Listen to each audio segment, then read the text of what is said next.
अपने महासमाधि से 2 दिन पूर्व बाबा ने एक भक्त को 3 चीज़ें देने का वादा किया था। पशुपतिनाथ से लाई गई रुद्राक्ष की माला, नर्मदा नदी का शिवलिंग और एक बढ़िया शंख। बाबा के महाप्रयाण के बाद एक साधु 3 बार आया और उसने तीनों चीज़ें उस भक्त को दीं। उसने कहा, ये तुम्हारे लिए भेजी गई हैं। वो युवा साधु 3 बार आया। जब वो तीसरी बार आया तो स्पष्ट रूप से कहा, सब कुछ बाबा नीम करोड़ी के आदेश के अनुसार ही दिया जा रहा है। उन 3 अवसरों के बाद वो साधु फिर कभी नहीं दिखाई दिया। आखिर बार वो सुबह आया था। जब वो सीढ़ियाँ चढ़कर ऊपर आया तो उस समय बाहर कहीं आग लगी हुई थी। आग बेकाबू थी। वह भक्त दौड़कर नीचे जा रहा था, लेकिन जब साधु आकर ऑफिस में बैठा तो लौटा और उसे चाय पिलाई। उसे आग लगने की सूचना दी।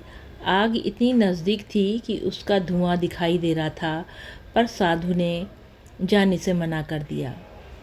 जब भक्त ने उस युवा साधु को बताया कि बाबा भी इसी तरह व्यवहार करते थे, तो वो सिर झुकाए नीचे मुस्कुरा दिया। भक्त के मन में आया कि साधु महाराज जी हो सकते हैं। भक्त ने अग्नि स्थल पर जाने का फिर आग्रह किया तो साधु ने फिर मना कर दिया। इसके बाद साधु ने कहा, मैंने वहाँ पवन सूत को भेज दिया है,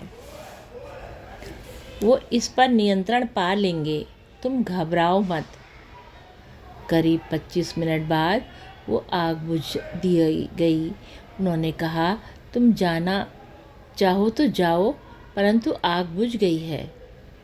भक्त अग्निकांड स्थल पर गया। आग बुझ चुकी थी। वो साधु दूसरे रास्ते से चला गया।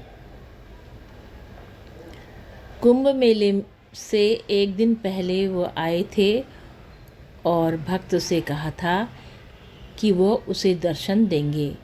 उन्होंने हनुमान जी की तरह लाल वस्त्र पहन रखा था और एक धोती और एक छोटा सा कंबल।